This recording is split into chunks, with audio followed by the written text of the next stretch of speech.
Bore da, dyma ragor o enwau sy'n cael ei henghanu mewn dulliau diddorol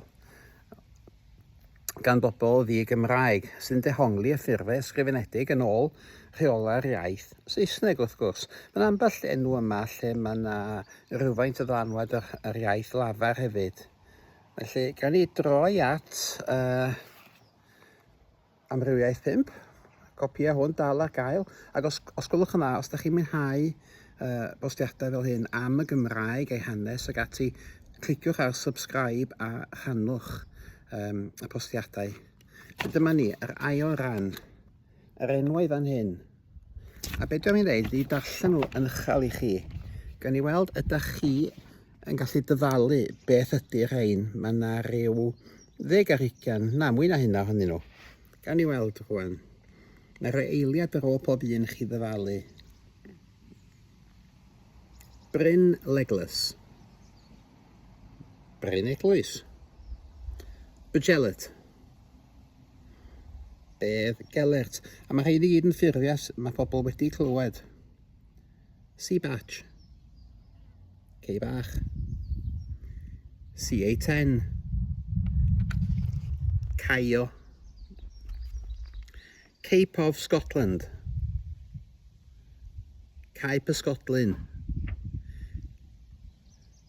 Kevin and Brian. Kevin Bryn Bryn. Cefn Coed Waed Cymia. Cefn Coed y Cymer. Seibach. Ceibach. Ceredigion. Ceredigion. Chilliwog. Chwilog. Llanclecyd. Llanllechyd. Clan Did You Know. Llandudno. Clan Geth Ni. Llangefni. Clanila. Llanilar.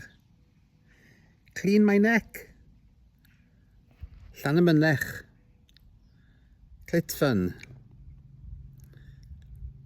Llithfaen. Come Some Luck. Cwm Simlog. Cwm Tidy. Cwm Tydi. Cwm Banana. Cwm Penanner. Crick Keith. Cricieth. Crime Watch. Crymych. Curried Dragon.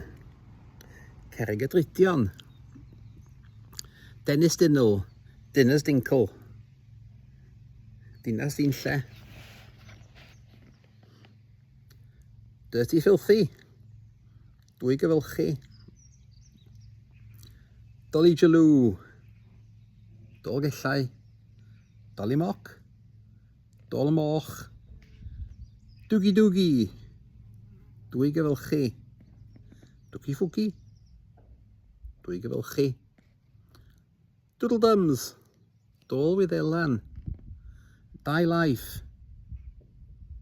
Dylife. Eggs and Two Zulus. Eglwyswrw. Fairfuck. Ffair Fach. Fanny Big. Van y Big. Feeling Sick. Felin Sych. A dwi'n meddwl bod hwnna'n lle addas iawn i orffen. Feeling Sick. Felly os gwelwch yn dda, os ydych chi'n cael rhain yn ddiddorol, cliciwch ar subscribe os mae angen hyn. Ond mae'r ffordd mae bobl yn ail-ddehongli enwau yn hynod o ddiddorol a dyma un o'r problemau mwyaf sydd ar gyfer pobl sy'n gweithio efo toponomeg efo enwau llefydd. Oherwydd bod pobl yn ei hail-ddehongli o hyd. Mae elfennau'n dod yn dywyll ac felly mae eisiau gwneud rhyw synwyr a enw lle ac mae pobl wedi hongli nhw yn ôl eu hiaith eu hunain. Sy'n golygu yn aml iawn, yn ddigon aml, tydi enwau llefydd sydd edrych yn amlwg ddim yn cyfateb o yn dda i'r ffurfiau hanesyddol. Da ni'n ail-ddehongli enwau llefydd o hyd.